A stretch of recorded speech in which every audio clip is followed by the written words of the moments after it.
announcing the arrival of our guest of honor, Honorable Datuk Sri Town Planner Dr. Maimunah binti Muhammad Sharif, Mayor of Kuala Lumpur.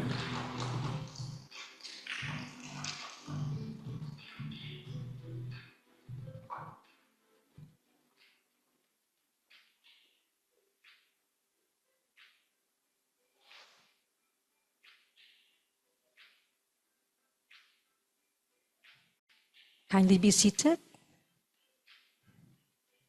Thank you.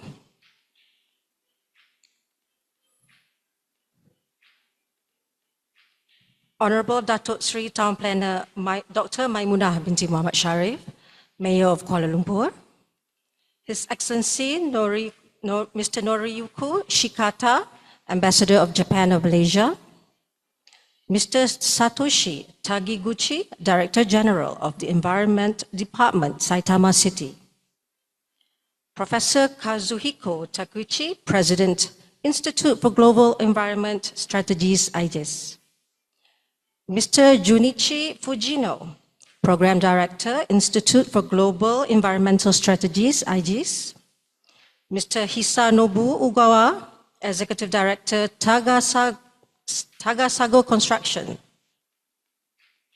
Mr. Kazuya Kite, Chief Coordinator Officer, Japanese Chamber of Trade and Industry, Malaysia, Professor Dr. Muhammad Shafri Muhammad Rahim, University Technology Malaysia Vice Chancellor, Professor Ho Ching Seong, Director of Low Carbon Asia Research Center, University Technology Malaysia. Esteemed guests and conference participants, ladies and gentlemen, Assalamualaikum and a very good morning to all, and Salam Malaysia Madani. Welcome to the International Conference of Kuala Lumpur City Hall, Tokyo Metropolitan Government and Saitama City on smart, zero carbon and climate resilient cities in Malaysia and Japan. We are honored to have all of you here today. My name is Architect Sri Ayuna Hilmi from DBKL, and I will be your host for the morning session. A comprehensive strategic partnership was made between Malaysia and Japan in December 2023 as a commitment of the two nations in promoting sustainable development and efforts in dealing with climate change. Today's platform ideally will review on the progress and impact of this partnership, moving forward in measures to achieve zero carbon and to enhance climate resilience. On that note, I cordially invite Honorable Datuk Sri Town Planner Dr. Maimunah binti Muhammad Sharif, Mayor of Kuala Lumpur, to deliver her opening remark. Please welcome the Mayor of Kuala Lumpur.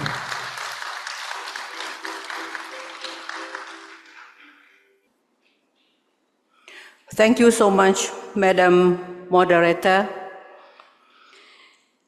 His Excellency Noriyuku Shikata, the Ambassador of Japan to Malaysia, distinguished guests, ladies and gentlemen, Assalamualaikum warahmatullahi wabarakatuh.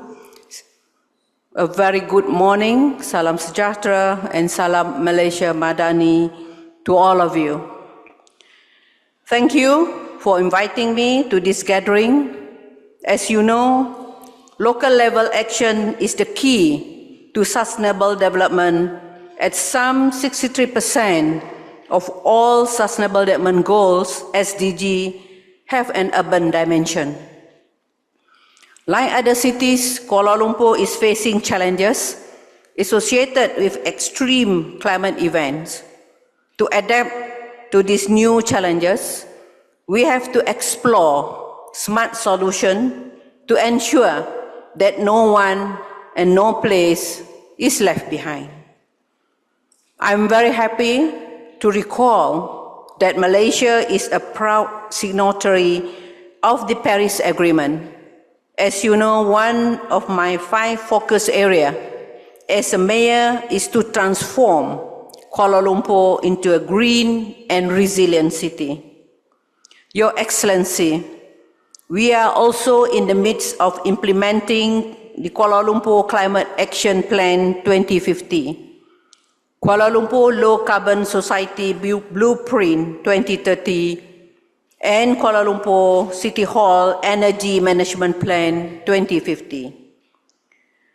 We have the Bangsa Maju Carbon Neutral Growth Center that monitors the installation of solar photovoltaic system in Kuala Lumpur City Hall's building and facilities, and also captures the expansion of Go Kuala Lumpur or Go KL electric buses.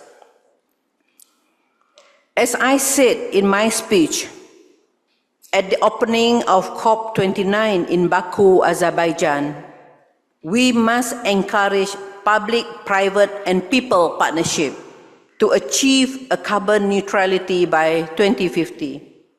I welcome Japanese companies based here in Kuala Lumpur to actively make your buildings and operation carbon neutral as well. And let our shared vision be translated into a real-time action as we transition to carbon neutral future. And during the bilateral just now, Excellency, we discussed a lot.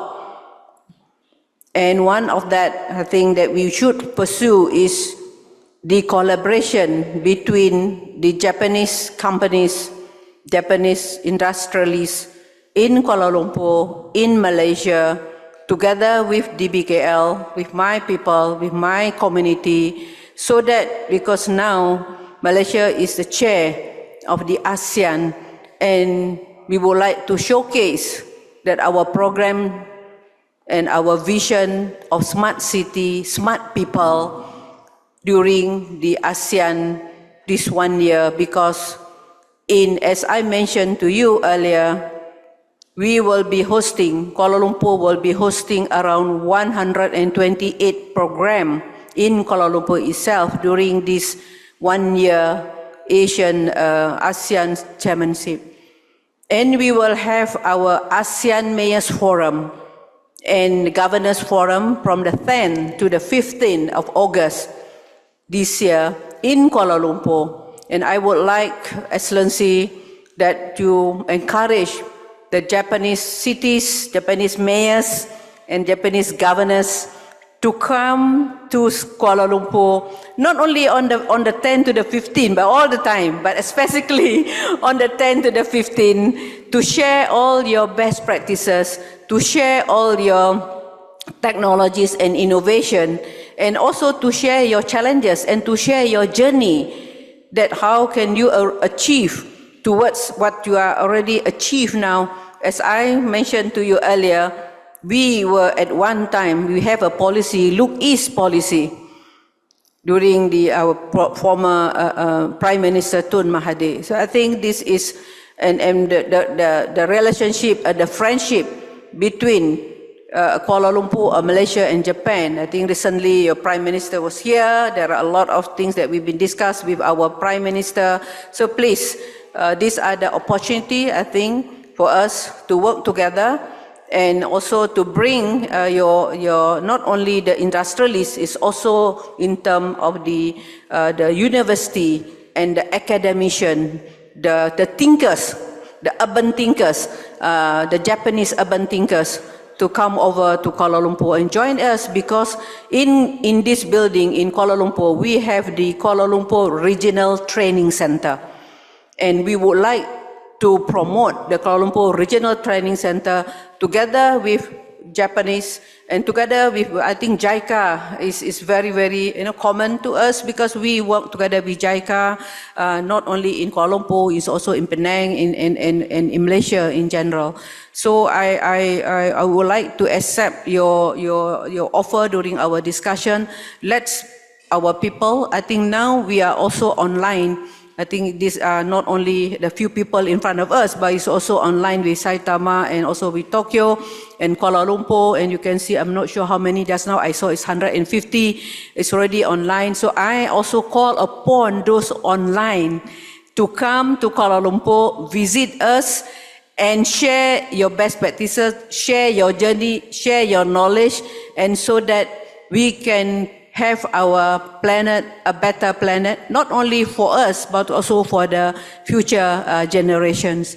So, and again, our long-standing partnership, as I said, with the government of Japan and the Japanese community here in Malaysia can help us to build resilient and sustainable global partnership, not only in terms of work, it's also in terms of culture. Your Japanese garden, your culture, your bon odari, have a bon odari in Kuala Lumpur. We did it in Penang every year. Why not? So I think this is the opportunity for us to encourage the culture, and I look forward, actually, Excellency, to learn more from the Japanese experience as we work towards achieving carbon neutrality. And again, I used to say that let us aspire to inspire before we expire ourselves. Thank you. Arigatou gozaimasu. Thank you.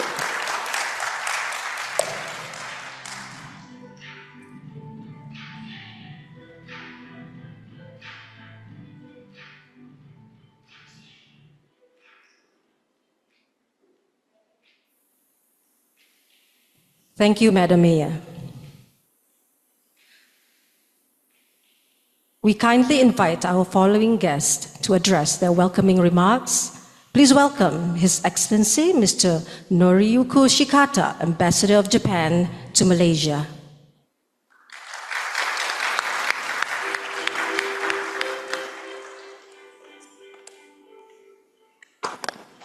Wabidat Suri Tipa Dr. Maimuna Binti Mohammed Sharif, Mayor of the City of KL, Professor Kazuhiko Takeuchi, President, IGES, Japan, Excellencies, distinguished guests, dear participants here with us today, and those who join remotely.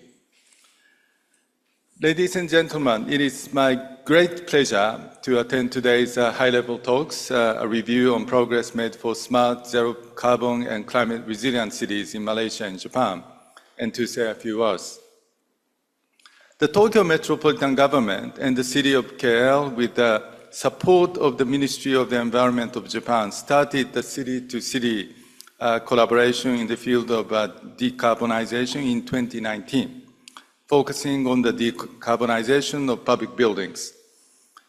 In 2022, Saitama City, with its expertise in developing decarbonized urban districts, joined the collaboration as part of the second phase of the project.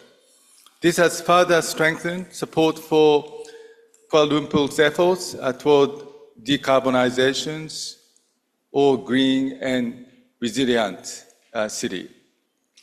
I look forward to hearing about the progress made so far and the future prospects for the collaboration among the three cities in topic 1 today. In topic 2, I'm excited to learn about green building construction materials, which are crucial for decarbonizing cities from the impact standpoint. 10 days ago, Prime Minister Ishiba visited Malaysia and held a summit meeting with Prime Minister Anwar. During this bilateral summit meeting, the two leaders agreed to further deepen cooperation between our countries in the area of so-called green transformation, particularly through AZEC, the Asia Zero Emission Community Initiative. And this is in the context of Malaysia being a chair of ASEAN, and Japan is fully committed to support the chair of ASEAN for Malaysia. I believe this strategic partnership among the three cities represents a solid foundation and a model example for further enhancing Japan-Malaysia cooperation in this vital sector of decarbonization. I hope that under the visionary leadership of Mayor Datsuri, Dr. Maimuna, the efforts of all stakeholders involved in this initiative will continue to grow. I was inspired by this the vision of public, private, people partnership. As you are aware, so many Japanese companies in KL, including retail stores, such as Mitsui Lalaport, or Isetan, or Ion, and others, Seibu, Donki, are represented in KL. And I'm struck, by this popularity of Japanese food or restaurants or all those something related to Japan in this country, especially in KL. And I'm convinced that as Mayor mentioned, many more Japanese companies with their green transformation technologies can contribute to making KL even better. And this is something which we wish to collaborate in partnership. And I'm confident, that KL's initiatives under the strong leadership of Mayor toward achieving carbon neutrality by 2050 will not only drive progress, but also foster deeper and more resilient partnership between Japan and Malaysia. And as was mentioned, as we were informed of the events taking place in Kuala Lumpur in August, from the 10th to the 15th of August, I'm sure that those who are participating in this conference from Japan would also be eager to come to KL.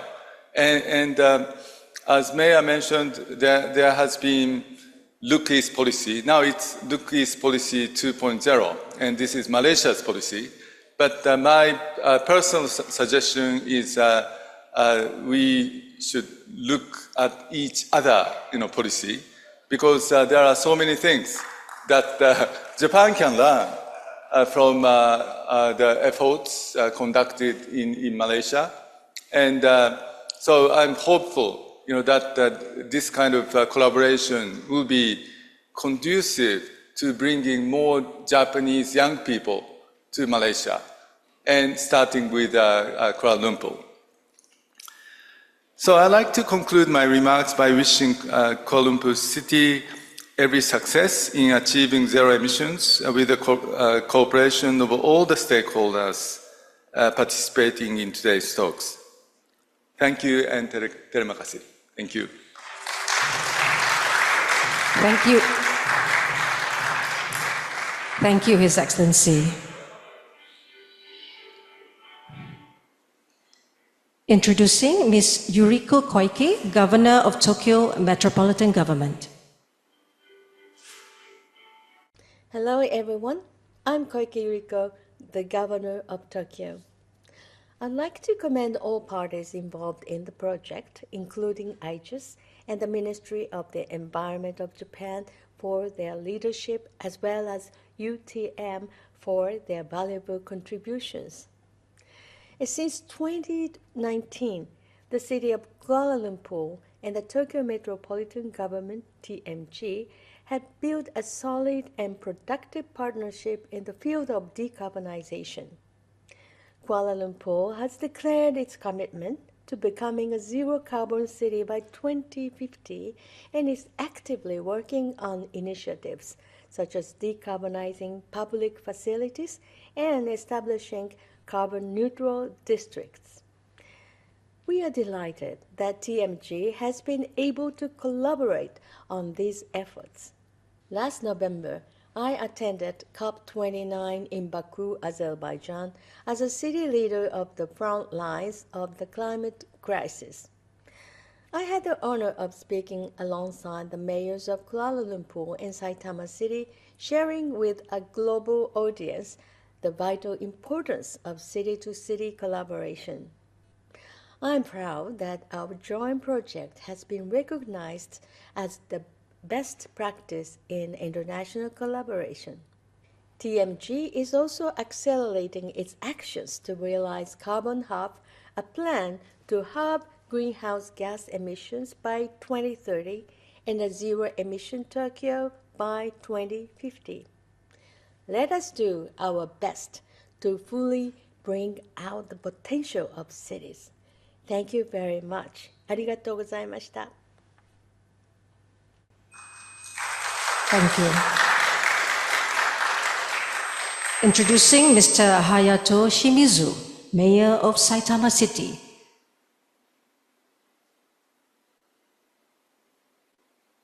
Hello everyone, I'm Hayato Shimizu, Mayor of Saitama City. I'm truly pleased that the high-level talks were held with the support of IGES and UTM, with the support of DBCare and TMG.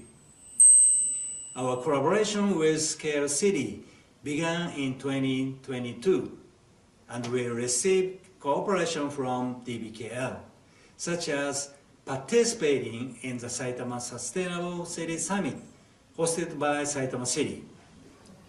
In 2023, we also visited each other and deepened our collaboration. At COP29 in November last year, I emphasized the importance of cities working together to advance efforts aimed at becoming zero-carbon cities. The role of local governments is becoming increasingly important in the global issue of climate change. And we believe that sharing and discussing issues with Tokyo Governor Ms. Yuriko Koike and Kuala Lumpur Mayor Ms. Maimuna Mat Sharif at COP29 was a very meaningful and valuable opportunity. We will continue to work toward the realization of zero-carbon cities in 2050, not only through city-to-city collaboration projects, but also in collaboration with various stakeholders such as countries and companies.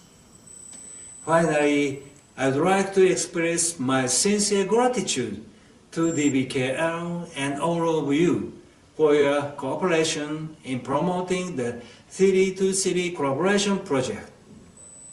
I also respect the efforts of DBKL to advance carbon neutrality in Malaysia. I would also like to take this opportunity to thank the Ministry of the Environment of Japan, UTM, IGES, and other related parties for their generous support. Thank you very much. Terima kasih.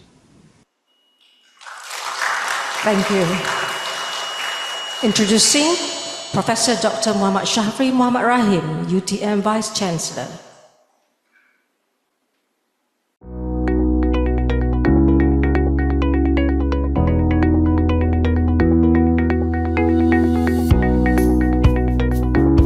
Bismillahirrahmanirrahim. Assalamualaikum warahmatullahi taala wabarakatuh.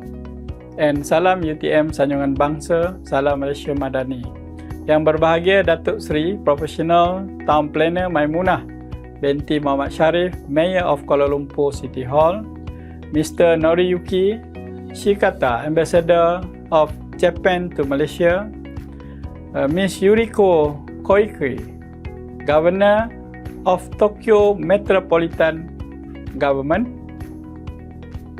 Mr. Hayato Shimizu, Mayor of Saitama City, Professor Kazuhiko Takuichi, President Institute of Global Environment Strategies, IGES, Mr.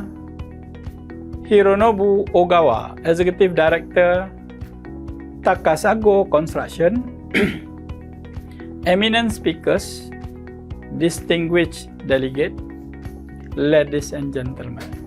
Selamat pagi, Ohayo gozaimasu, and a very good morning to everyone joining us physically at IDB or virtually from Malaysia, Japan, and beyond. It is my pleasure to welcome you to this high-level talk event co-hosted by the Kuala Lumpur City Hall, DBKL, the Institute for Global Environment Strategy, IGES, and University Technology Malaysia, UTM. So this event is proudly supported by the Ministry of the Environment, Government of Japan, the Bureau of Environment, Tokyo Metropolitan Government, Saitama City, and the Japanese Chamber of Trade and Industry Malaysia, JACTIM. I'm also deeply honored to address such a distinguished audience at this important event, which provides us an invaluable opportunity to reflect our achievement and chart a path forward in creating a smart, zero carbon and climate resilient city in Malaysia and Japan. So I would like to extend my heartfelt congratulations to Kuala Lumpur, Tokyo, Saitama City, IGES, and the UTM Low Carbon Asia Research Center for an outstanding 6 years research-led collaboration that has delivered tangible benefit to the cities in Malaysia and Japan. My sincere gratitude also goes to the Ministry of Environment, Government of Japan for their unwavering support and the distinguished panel of speakers who will soon share their expertise and insight. I wish all participants an enjoyable and fruitful event as we continue working together to build a sustainable future. UTM Innovating Solution in the name of God for mankind. Wassalamualaikum warahmatullahi ta'ala wabarakatuh.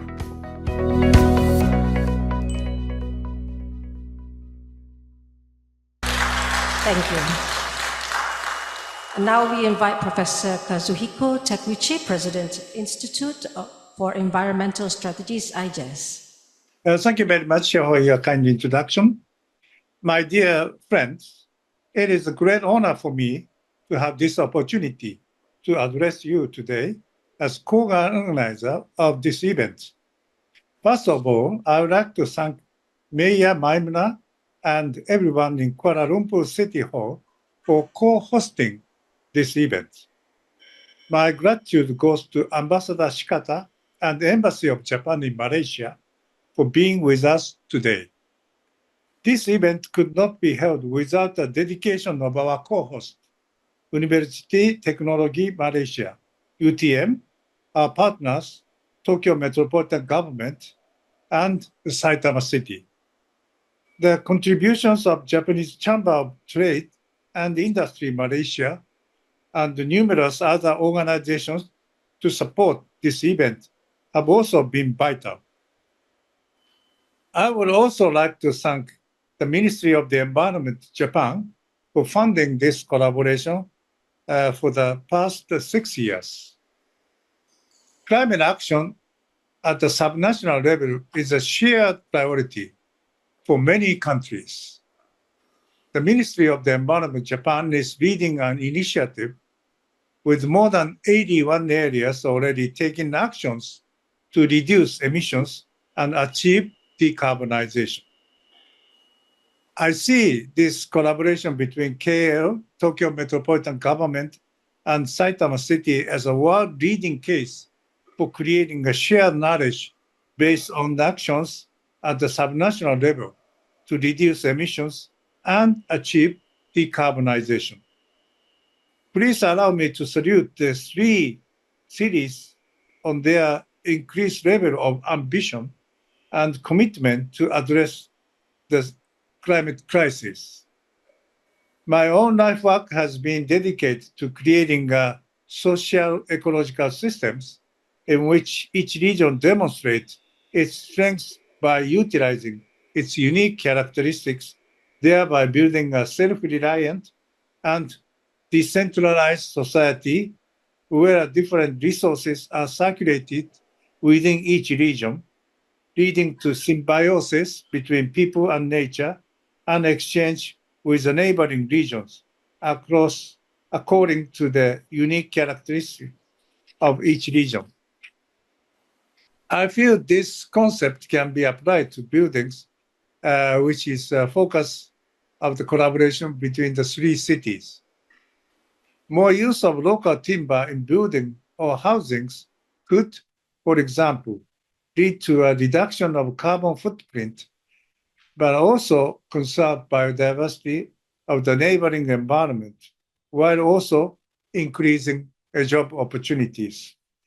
We are currently seeing an increase of engineered timber that is fire and seismic resilient and also eco-friendly. A new construction site by Mitsui Fudosan, one of Japan's largest real estate developers, is one example. The site located near Tokyo Station will host an 18-story commercial buildings using a timber structure.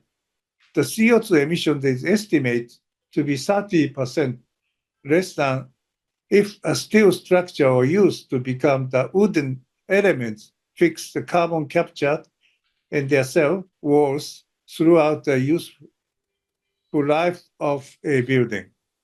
If the local forest from which the timber came from is adequately managed and the volume of timber is kept below the production of the forest mass, this will lead to a sustainable forest with new trees that can fixate more CO2 emission than the other trees.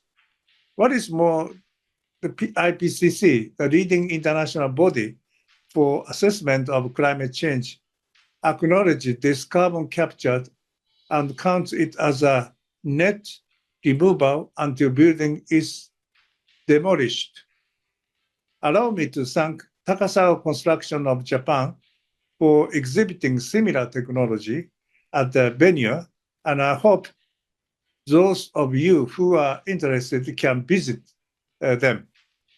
I have Mayor Maimuna's dedication to continue Kuala Lumpur's progression toward becoming a low-carbon city and achieving carbon neutrality. This is something which is inspiring other cities in Malaysia and in Asian countries to follow the path to decarbonization. IGES has been very fortunate to have been able to support your efforts. We hope this partnership continues success beyond the scope of the project. Thank you very much. Terima kasih. Thank you. Before we begin with the conference session, I would like to invite Madam Mayor and our honored guest for a photo session in front of the stage.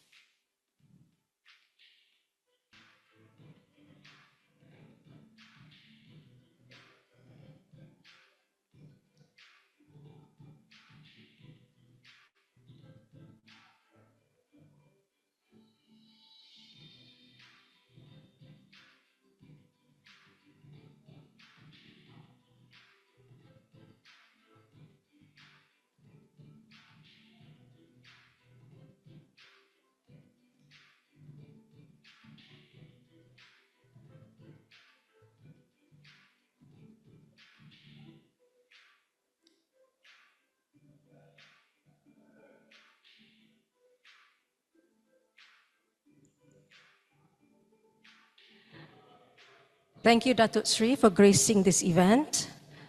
The Mayor will now depart, but the session will continue. Kindly remain seated as we will begin shortly.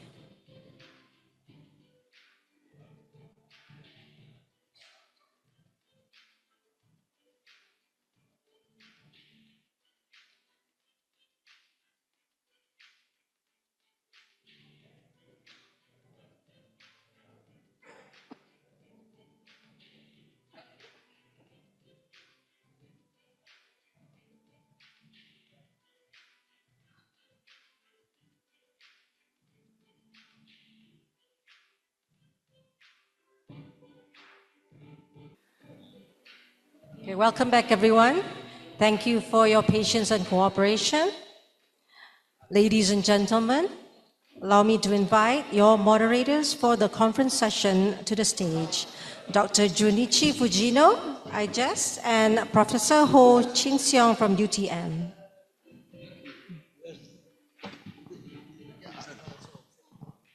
We also invite the first speaker for session 1, Director of Project Management Department, Puan Handom Ain, to the stage.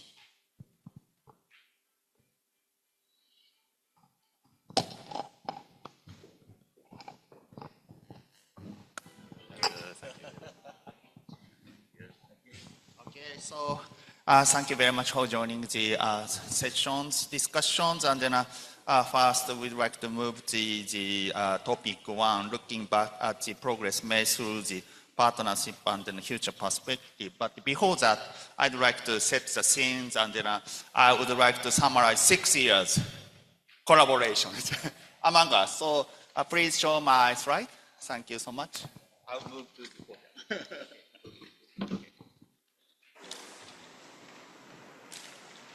Yeah. Okay, so yeah, thank you very much for joining today. So then I pack my story in 5 minutes for 6 years story.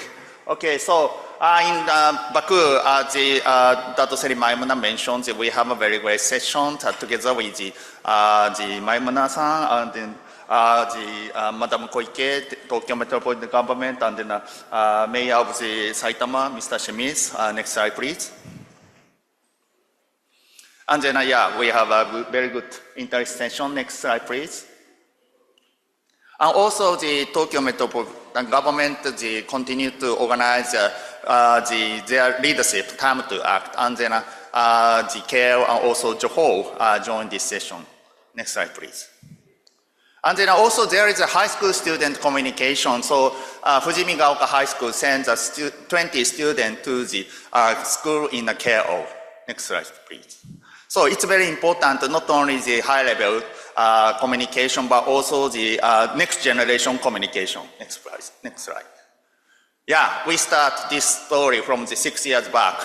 In 2019, before Corona period, we start this journey. First, we call it Tokyo to Kuala Lumpur Low Carbon System T2K LCS.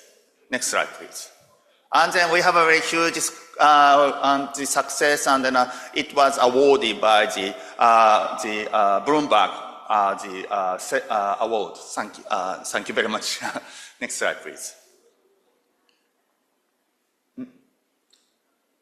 That's right. It's over. Okay, and then we also focus on the district zero carbon zone development, one submerged area. Next slide, please. And then we expand our framework from the KL, Tokyo, and plus Saitama for last 3 years. Next slide, please. Because Saitama City already developed the smart home community residence with the local grids. Next slide, please. Also, as my boss, Professor Takeuchi, mentioned that the Takasago Construction Company has a great technology for using the local wood for having the high insulation and high ventilation the housing. Next slide, please. We have many online workshops during the Corona period or post-Corona period to have the further technology transformation. Next slide, please. And then last year, we have previous high-level talks, and then Mayor of Saitama, Mr. Shimizu, joined here in person. Next slide, please. And then now we slightly move to the next phase, the UTM expert, Dr. Lim. Today, he will join the online later. He visited Saitama to see the reality, how we Japanese use the wood tree. Next slide, please.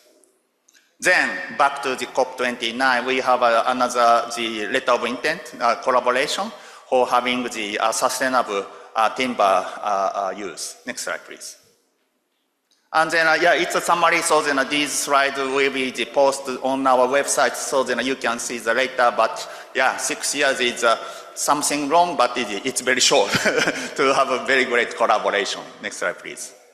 And then it's also summary point, but the most important point that is we have a very great progress, as we can listen to the progress later. Next slide, please.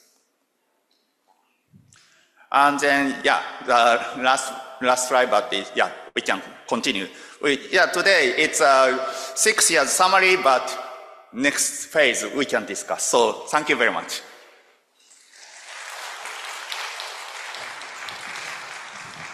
Thank you so much. So, let's listen to the real voice from the 3 cities. So first, I'd like to invite the Miss Hanuma Binti Zainal-san, from the representative of the Kuala Lumpur City.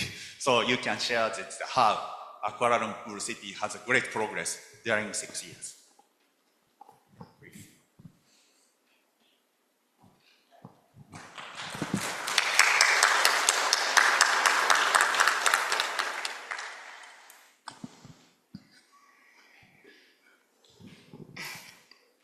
Okay.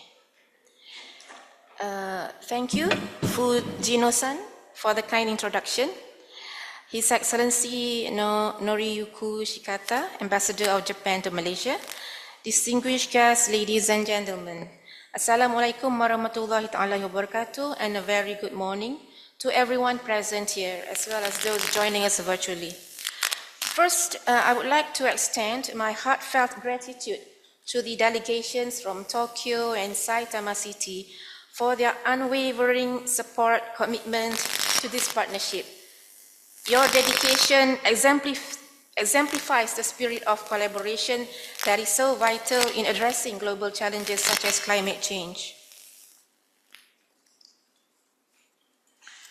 Our cities are at a turning point.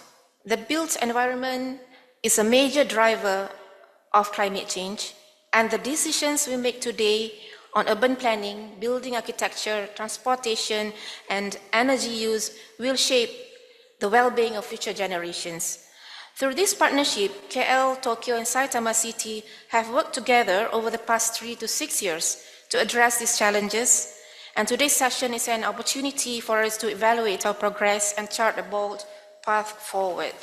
The key question we face here is, how can local governments enhance climate resilience, mitigate risks, and achieve zero carbon goals through international collaboration?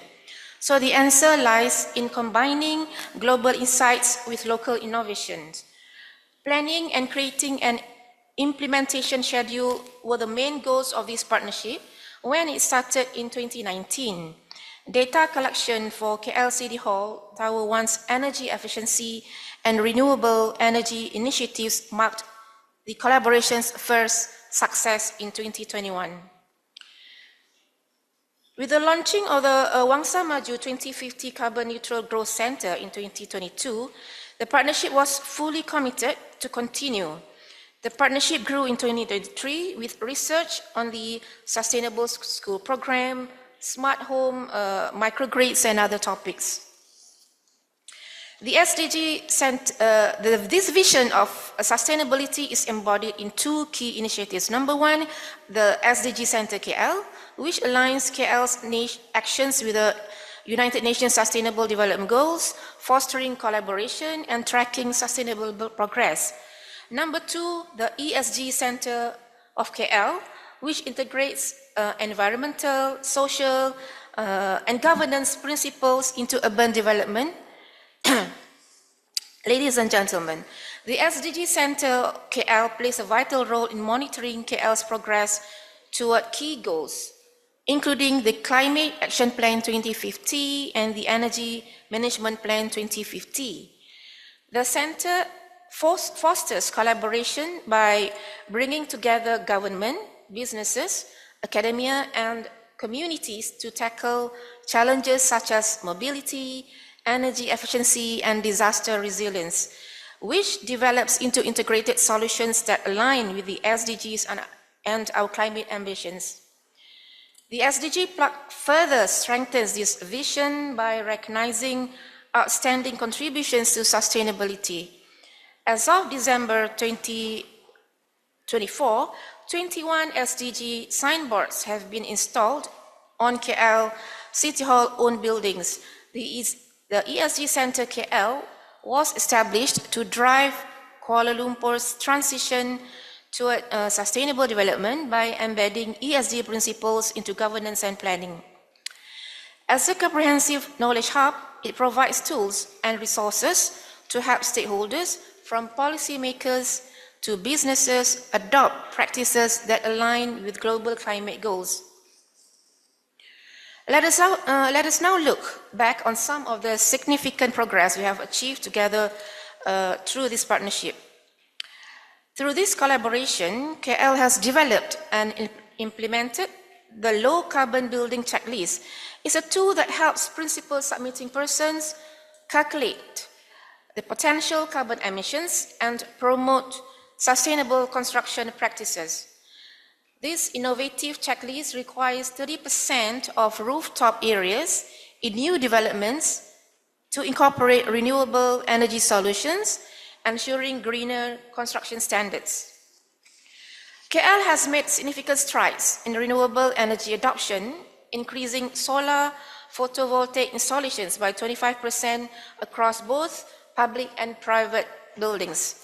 Additionally, KL City Hall has installed 748 solar-powered lights in public areas such as Sungai Bunus and Bukit Jalil. These efforts have collectively reduced carbon emissions by 32 kilotons of CO2, which is equivalent to 1,960 mature trees.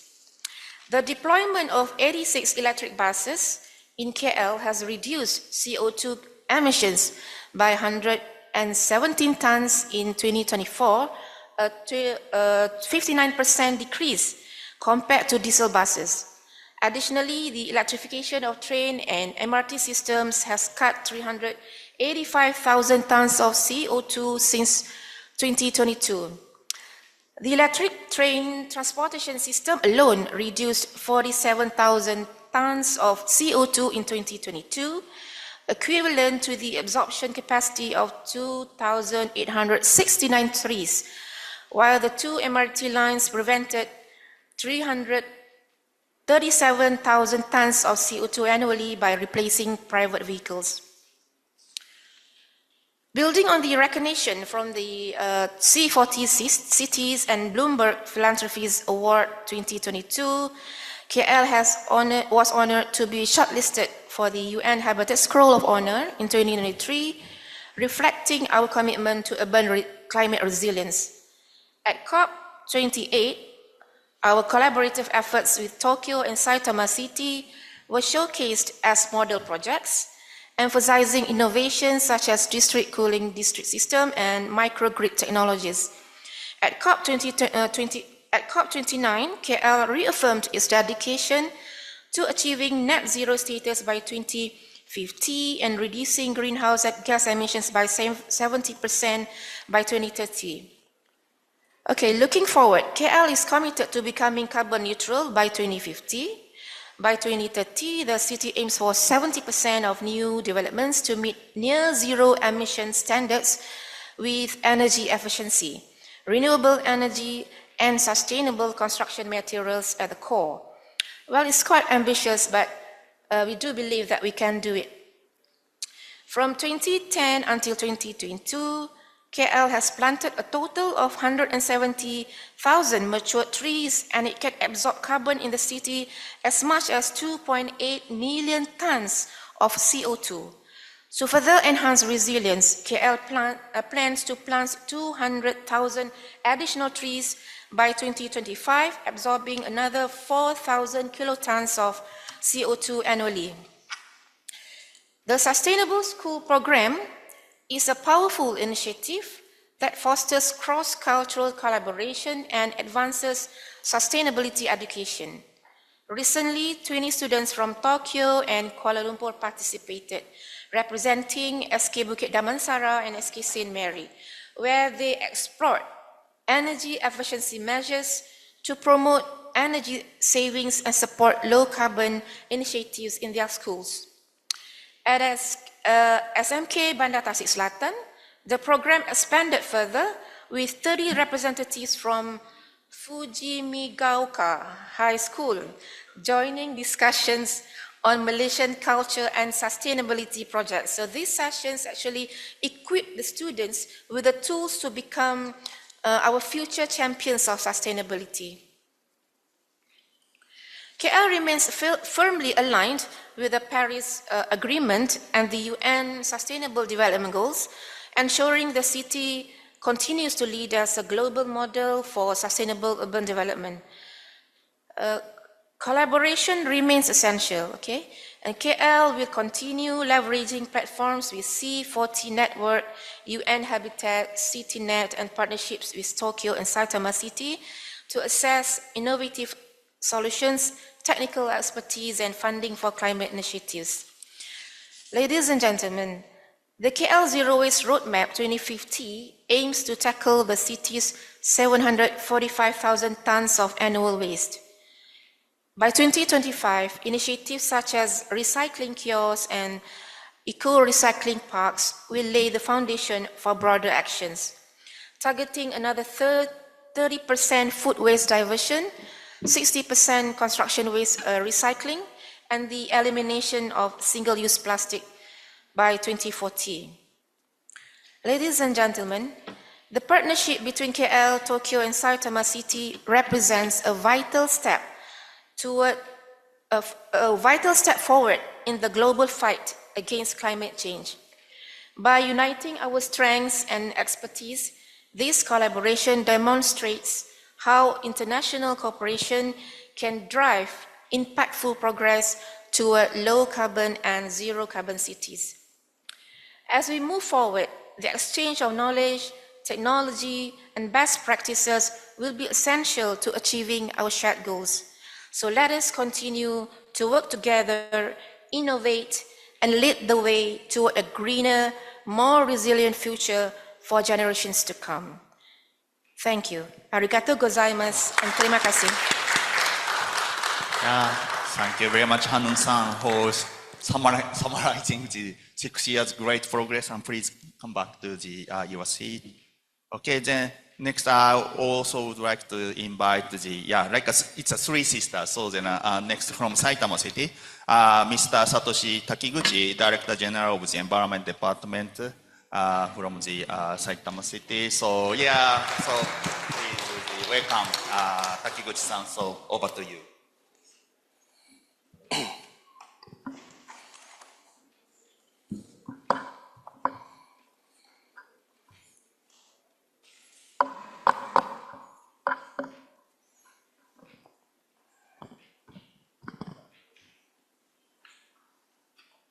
Good morning, everyone. Selamat pagi. I'm Takiguchi from the Saitama City Director General of Environment Bureau. Thank you very much for giving me this opportunity to speak at this wonderful conference today. Now, I'd like to talk about Saitama City efforts. Saitama City has been embracing the policy of promoting electric vehicles to reduce carbon dioxide emissions since 2009 and in July 2020. We announced the Zero Carbon City and in May 2021. We issued a Saitama City Climate Emergency Declaration to share the sense of crisis that we a climate emergency with citizens, businesses, and others, and to take action together. Cities play a very important role, as local government is direct contact with their residents. We are called up and develop more rapid and concrete measures. We have working to expand the introduction of renewable energy with the support of Ministry of the Environment of Japan, as evident by our selection as a leading decarbonization region by the Japanese government in recognition of our proactive effort to decarbonize our city.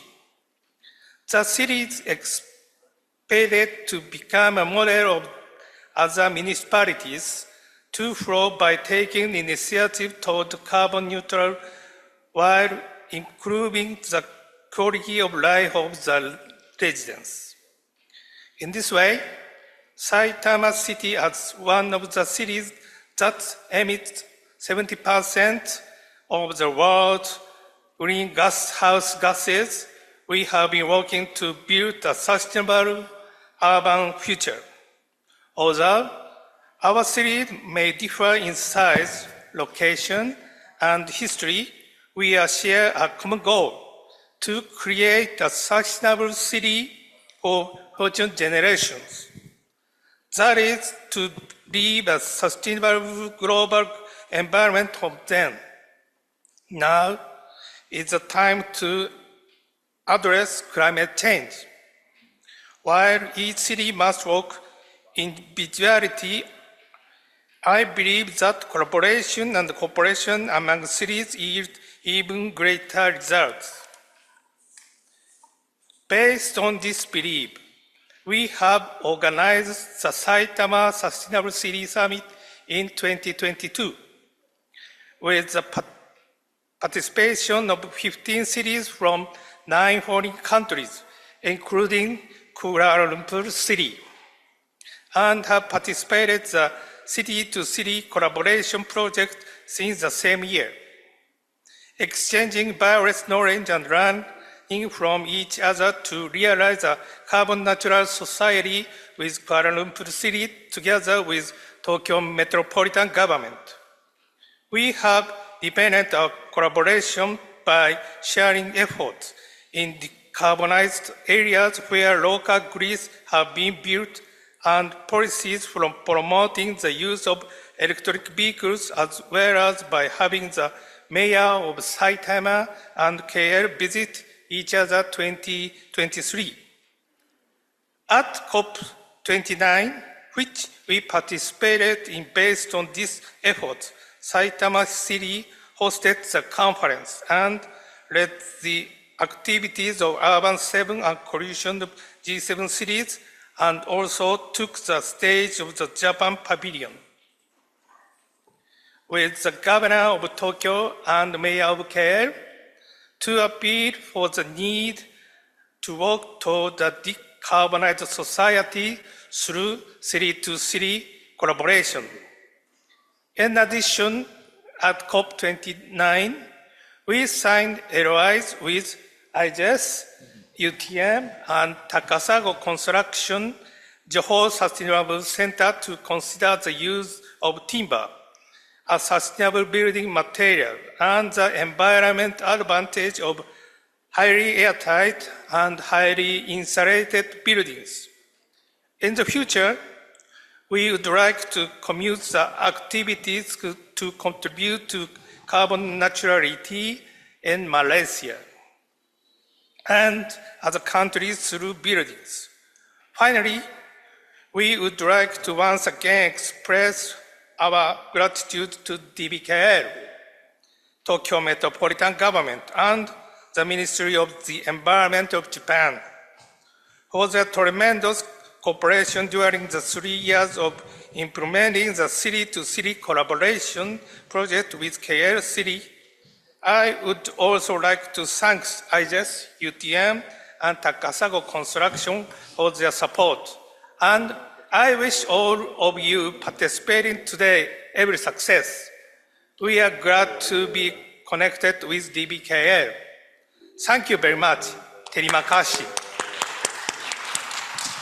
Takiguchi-san, thank you so much. Please come to this seat, and then, thank you for sharing your 3 years kind of collaboration among our team, and then also he's quite good at spicy food, so he's almost Malaysian. Okay, next I would like to invite Ms. Toshiko Chiba-san, Climate Change Policy Specialist and Director of the Climate Change Division, Bureau of Environment, Tokyo Metropolitan Government, by online. So Chiba-san, hi. So over to you. So please share your experience. Okay. Good morning, everyone. Can you hear me? Okay. Can you hear me? Can you hear me?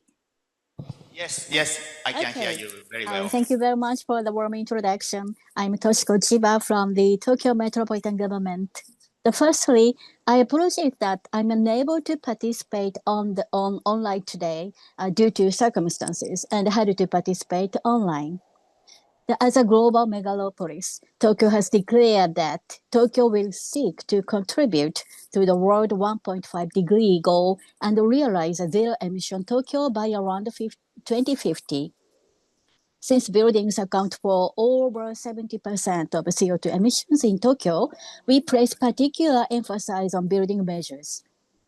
Decarbonizing buildings is a common urban challenge.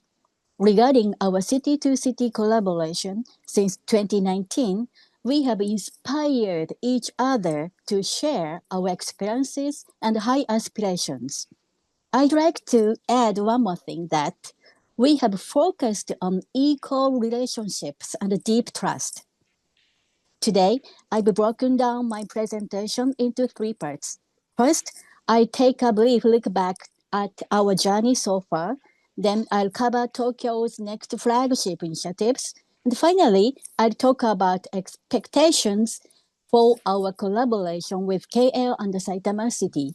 So let's start with a quick review of past years. Next slide, please. Okay, it's hard to believe that 6 years have already passed since the start of this collaboration. What we can say with certainty is that we've had a practical and fruitful exchange of views and cooperation.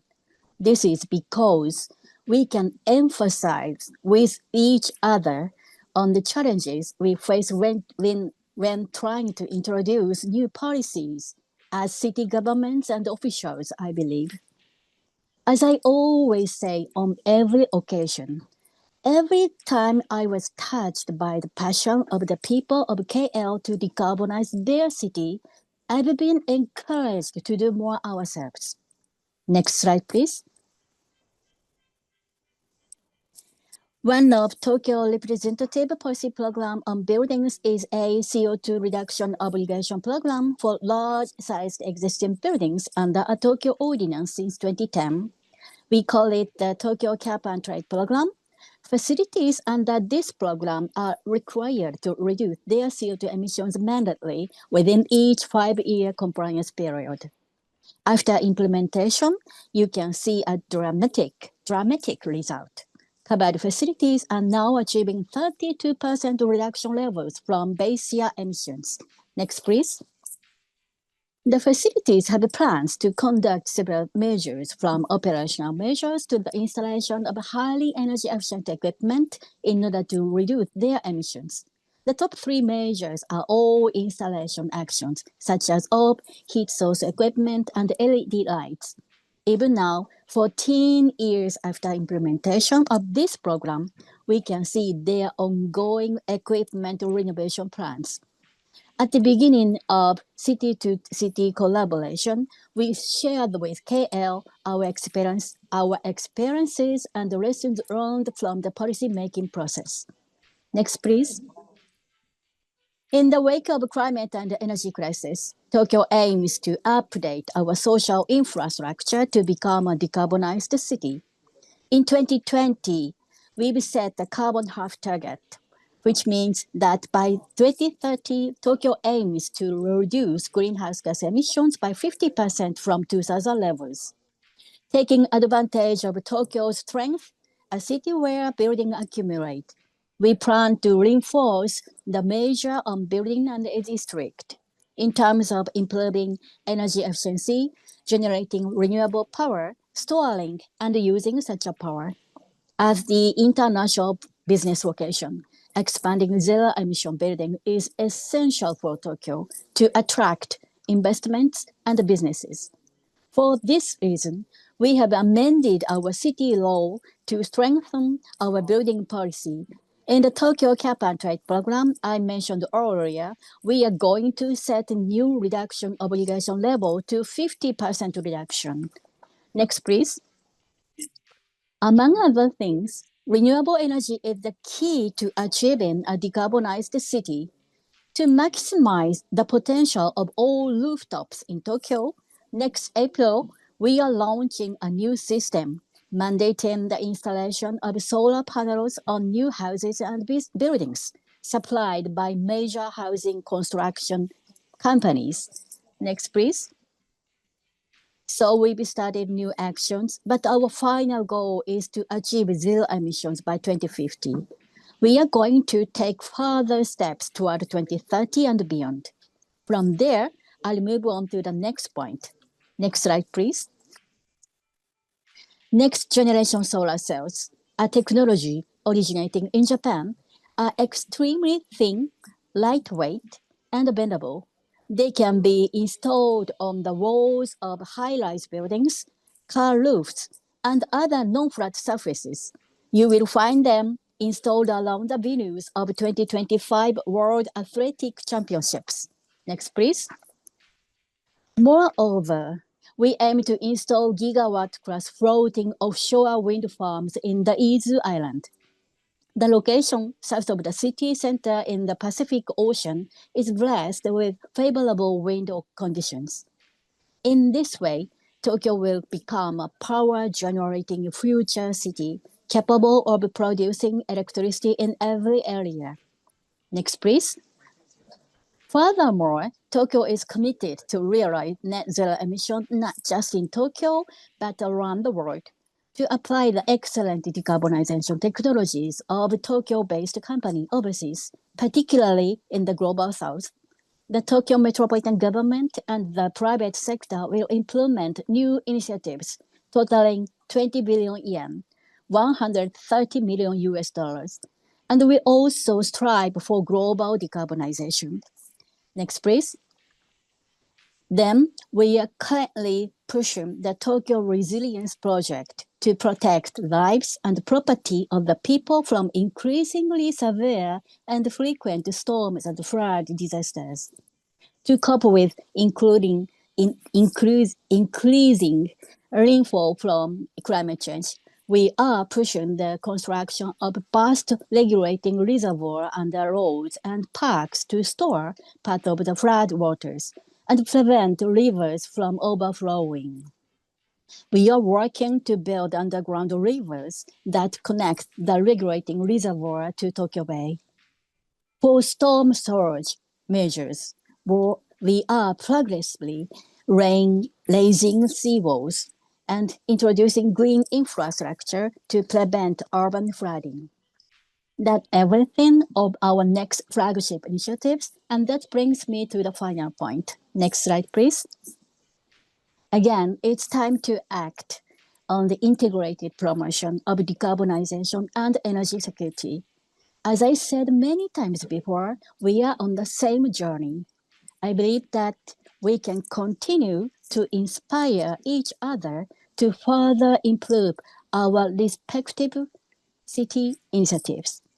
Thank you very much again to the officials and people concerned of Kuala Lumpur and Saitama City, the Ministry of the Environment of Japan, UTM, and IJS.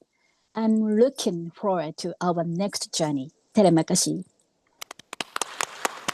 Chiba-san, thank you so much for the, you are a very important member of our journey, and then we can continue, but I'd like to have the final word from each person. So then first, Hanon-san, please share the lesson learned, how we can have the lessons, how we have progress, and then also how the challenges, and then, yes. And then, we already prepared 3 questions, so you can answer any question.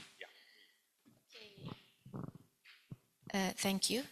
So, talking about challenges, okay, ladies and gentlemen, I already actually prepared answer here, but I'm just going to read. Over the past several years, KL has had the privilege of partnering with Tokyo and Saitama City to resolve some of the most pressing obstacles in our journey towards sustainability. So, the first challenge is actually the climate data and resource allocation. There were significant hurdles actually for us. So before our collaboration, KL faced significant difficulties in gathering accurate and actionable data on carbon emissions. I think it's a problem for most cities also. They're also having the same problem. So without the data, it was challenging to identify the most effective intervention points. So Tokyo had brought a wealth of expertise in advanced climate monitoring systems, which we adopted to improve our ability to track emissions and analyze trends. For example, we now have granular data on energy consumption patterns, allowing us to tailor policies, okay, for specific sectors, such as transportation, construction, and so on. The second challenge actually is the built environment's contribution to emissions required urgent intervention. Urban structures contribute significantly to greenhouse gas emissions, as we know. So through this collaboration, we introduced the low carbon building checklist, a comprehensive framework for reducing emissions in the new developments. So compliance with this checklist has grown to cover 30% of all new projects, a significant milestone in reshaping our urban landscape. The third challenge is actually scaling renewable energy adoption was a major challenge. That's another one. High upfront costs. The cost is so costly and high, and limited technical expertise. Initially, constrained our ability to deploy renewable energy solutions. So with the support of Tokyo and Saitama City, we increased the adoption of solar photovoltaic systems on public and private infrastructure by 25%. So this has reduced our dependence on traditional energy sources and cut emissions citywide. The fourth one is a disaster resilience, which posed unique challenges, very unique challenges. The increasing frequency of extreme weather events has highlighted vulnerabilities in urban energy systems. So with guidance from Saitama City, Kuala Lumpur has integrated microgrid technologies that enhance energy security during the disasters, ensuring critical services remain operational. For example, during a recent flood event, microgrids ensured uninterrupted power for vital operations in KL. Last is a public awareness. Of course, it's the most challenges when we deal with people. Public awareness and engagement were limited. So collaboration with our partners has inspired community-driven initiatives such as urban tree planting, recycling programs, which fostering widespread support for sustainability efforts. So in conclusion, these collaborations have not only resolved immediate challenges, but have also built long-term resilience and capacity, ensuring KL continued progress towards sustainability. That's all. Thank you. Thank you very much. You are like the comment, your observation, your analysis is very much appreciated by the other city, I think. All the cities have a similar problem, but how to make good solution. This is a very important point, and thank you for sharing. Everybody should be. Yes, thank you so much. Then next, I would like to invite the Takiguchi-san. So, how do you run through this program? And then I would like to have your, but sorry, short comment. 3年間のクアラルンプール市、東京都としての 3連携 years, でですね、 the collaboration between Kuala Lumpur and Tokyo towards 2050 zero carbon city that we are aiming for. The civic pride of citizens to be nurtured, and I think there was lots of impact to change the behavior of the citizens. As mentioned by Mayor Maimuna, actions towards climate change, there are various stakeholders, and it's important that these stakeholders of the cities will be involved. So we would like to continuously work with Kuala Lumpur in order to achieve zero carbon. I ask for your support. Yeah, thank you very much. And then last but not least, I'd like to invite Chiba-san again for your final lesson learned and also final message.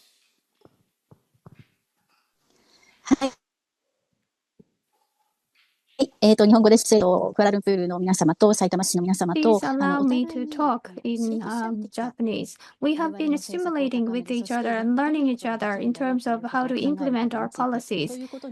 So that is in one word, that was the key. For example, Tokyo Metropolitan Government has been leading multiple initiatives. However, there were things we learned with the agility from Kuala Lumpur, and Saitama City was the innovator in terms of starting new initiatives. Therefore, we'd like to keep inspiring each other going forward. So please give the big hands to the three cities, the KL and then Saitama, Tokyo, Hanun-san and Takiguchi-san, Chiba-san again. So please give the big applause, hands.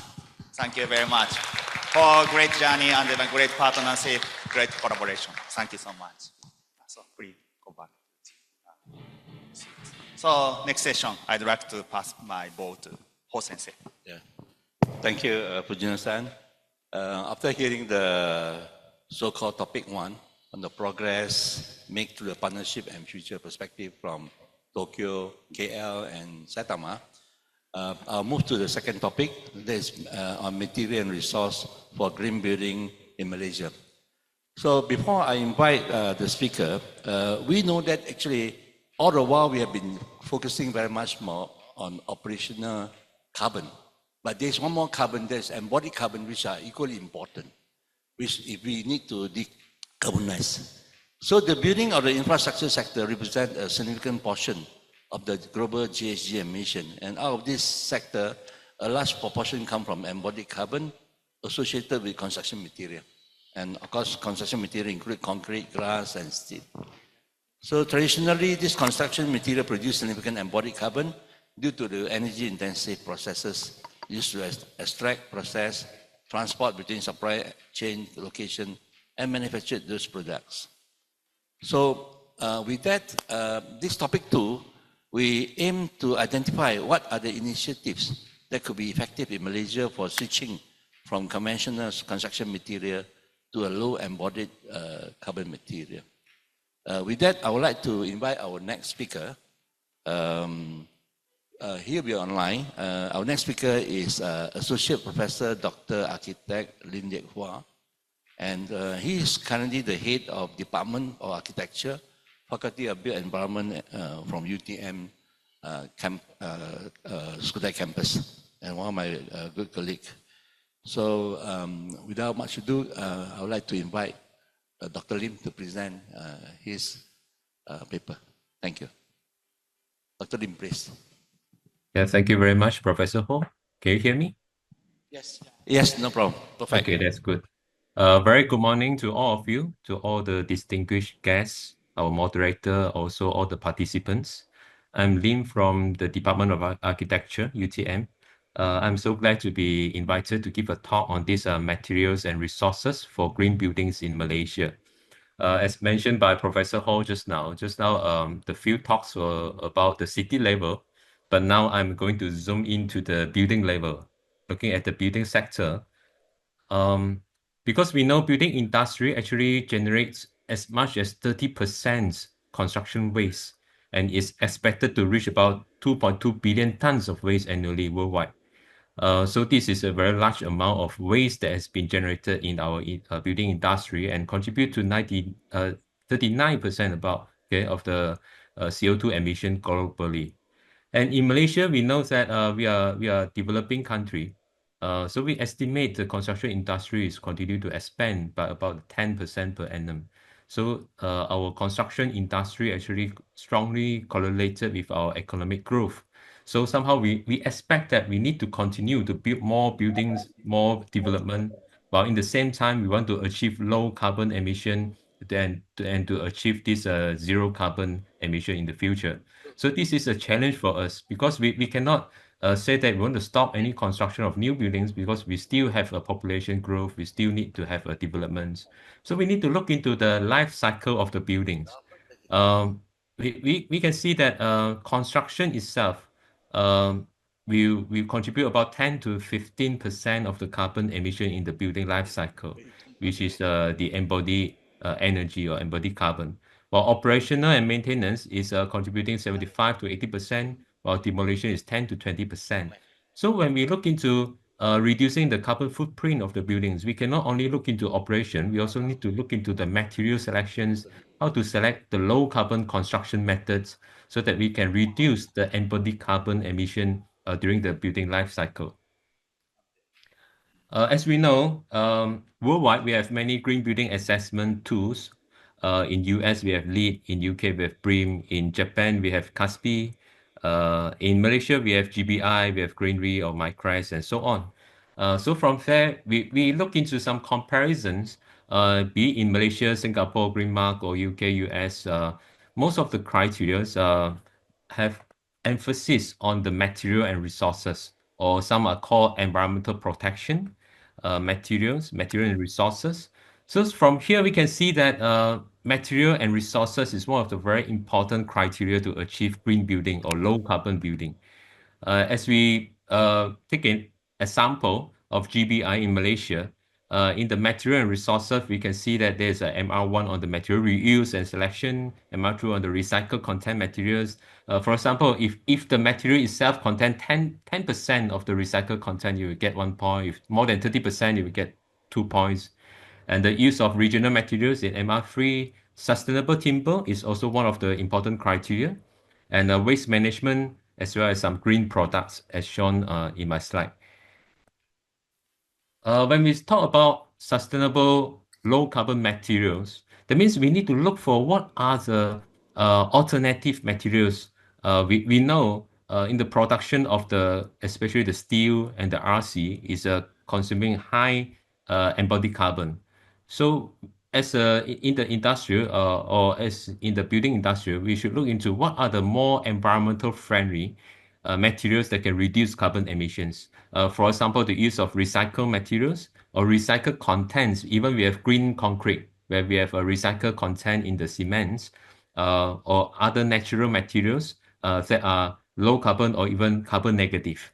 For instance, the timber, the bamboo, the natural stones, or some other natural materials that have very low embodied carbon, or some regional materials. When we say regional, that means we want to reduce the carbon emission throughout the logistic and transportation, throughout the production. And we also know that there are many materials that has been green certified by green certification. For instance, in Malaysia, we have My Hijau certification. And just now we have mentioned by our previous speaker, we mentioned about timber.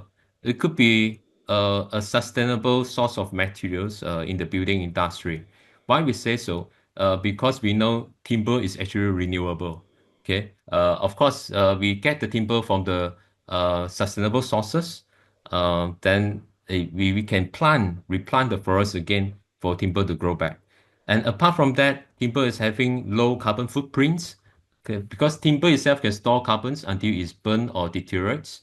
And also low energy, because it's low embodied energy, requires less energy to process compared to other materials like steel or RC. Okay, and recyclable, because timber, as long as the condition is still remain or preserved in a good condition, it can be recycled or reused for other construction. So timber is a natural product, not only low carbon, but also give the people feeling close to the nature, because timber is a living material. So it's also promote a sense of well-being to the occupants of the buildings, which is very important points for the timber building. Okay, of course, we have also done some research on how to use BIM, Building Information Modeling, and also some programming script to automate the process of calculation of all these material resources, where we can extract the data to calculate the quantity of the recycled contents or reused contents and so on, and using programming to optimize or to automate the calculation and optimization of these assessments in using BIM. Okay, to conclude my talk, of course, to achieve low carbon, there are many different design strategies. We can use passive design, we can use advanced building technologies, or even renewable energy. But of course, we also need to consider the cost implication. So if you look at this, passive design is one of the so-called the fundamental things that we can achieve low carbon through the use of the advantage of local climates and the use of sustainable materials such as timber or regional materials is one of the strategy to achieve passive design. With that, I conclude my talk. Thank you very much. Arigatou gozaimasu. Terima kasih. Thank you, Dr. Lim. I think if you look from what Dr. Lim had presented more on the material and resources, this is also quite in line with what Professor Takeuchi talking about circular economy. Takeuchi Sensei talked a lot about circulating ecological economy, regional and local CES system, which is, I think, one of the important future, I think, concept to be used. So we are not only talking operational carbon, but embodied carbon will be another component, which I think to be considered. I think Dr. Lim have also showcased a lot of this timber construction advantages. Maybe I would like to invite Ogawa-san. Actually, he is from Takasago, and incidentally, he had made an exhibition in this site on how this circular timber economy is used in Japan. And maybe Ogawa-san would like to make a comment, please.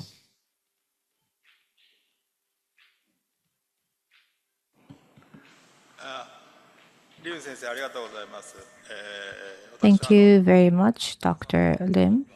I am Ogawa from Takasago Construction.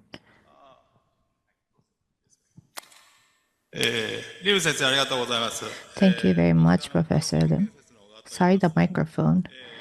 I am Ogawa from Takasago Construction. Professor Lim, Professor Ho.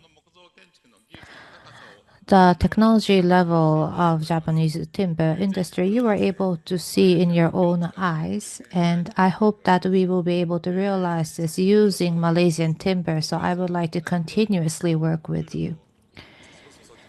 I really want to put my effort in that to realize it in Malaysia. Thank you.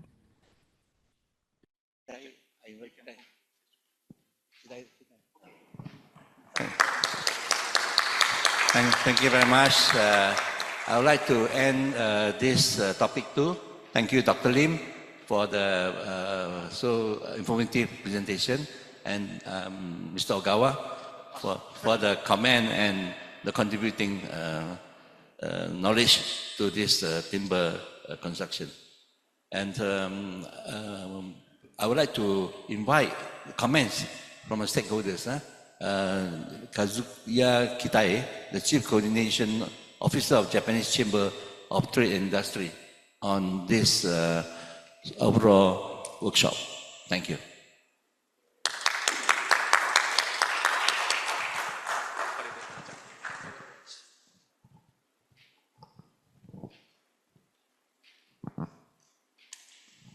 Selamat pagi. Nama saya Kitae. Tan Sri, Dato Sri, Dato, Tuan-tuan dan puan-puan. Bagi pihak Jaktim ingin ucapkan, bahasa saya sikit-sikit boleh. So please allow me to speak in English after this. Today we get honorary guests. First from the David Gale, Mayor of David Gale, Dato Sri, and His Excellency, Japanese Ambassador, Mr. Shikata, and high officials from David Gale, and Ho Sensei, and ladies and gentlemen, and distinguished guests, and especially let me express special thanks to my old friend, Fujino-san, Dr. Fujino. My name is Kitae, Chief Coordination Officer from the Japanese Chamber, or known as JAC team. I am in charge of the negotiation with the government. So we got quite a lot of problems. However, today I'm very happy to be here. And thank you very much for your having me for today's session.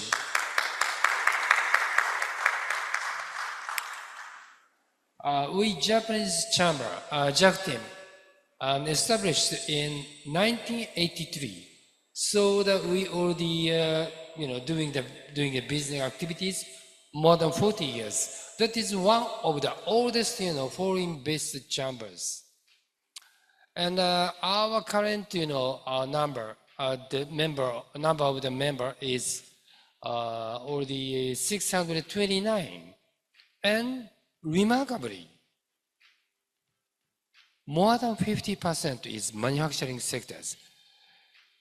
In 1965, Japan, US, and Germany, those countries started to invest to Malaysia mainly in Penang. In terms of the, for the, E&E businesses. That's why now Malaysia is one of the biggest country for the E&E businesses. But at the same time, we never forget about the environment. And for this activity initiated by the, Fujino-san, we JAC team also started to collaborate with, mainly with IGES from 2018. Ladies and gentlemen,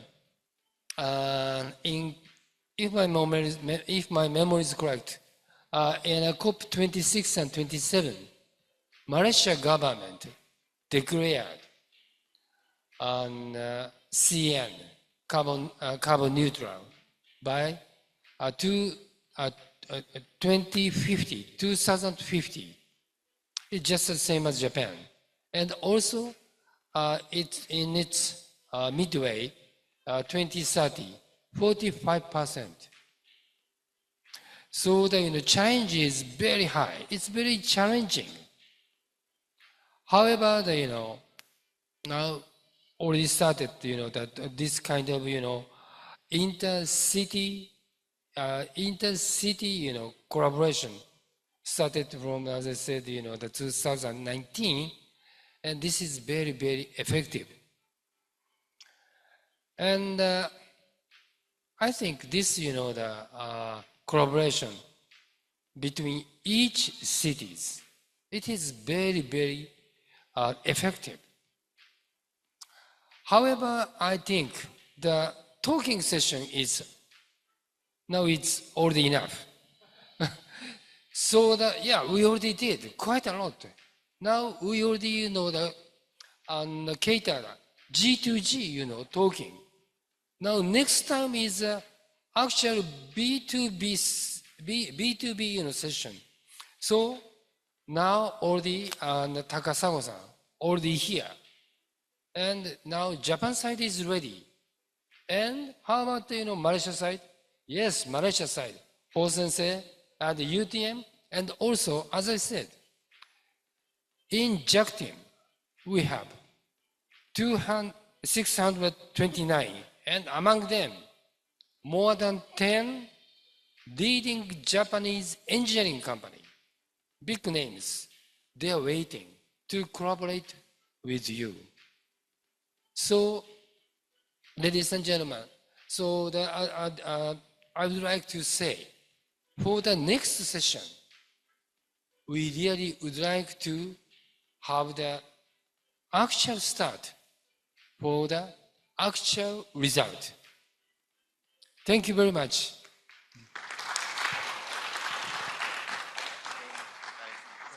Thank you very much. Thank you. Thank you very much. Thank you very much, Kitae-san.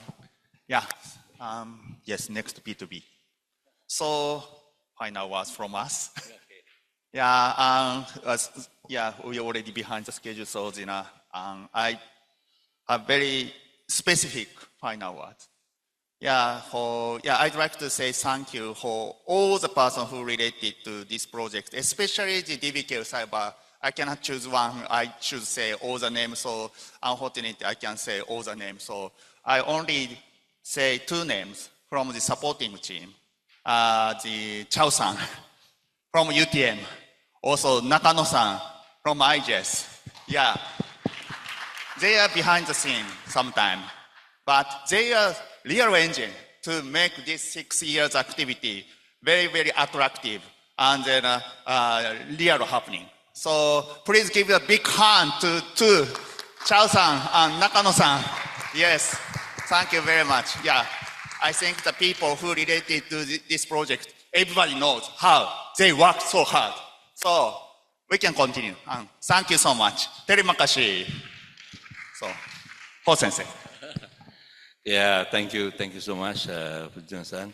I think from today's work we can see, we recognize that local government play a very pivotal role in driving this transformation, especially through our city-to-city collaboration. I think the second point is this ongoing partnership between Japanese and Malaysian cities underscore the importance of working together to address urban challenges, share innovation solutions, and set a global standard for sustainable development. I think by fostering a mutual learning and cooperation, this collaboration will pave a way for more resilient, low-carbon cities, benefiting the future generation of Malaysian and Japanese government. Thank you very much. Thank you very much. So we are end of the session, and please give the big hand to all of you who kindly support this project. So thank you very much. This is Ado John, but this is a starting point for next journey. Thank you so much for joining today. ありがとうございました。テリマカシ、ジュンパラギ。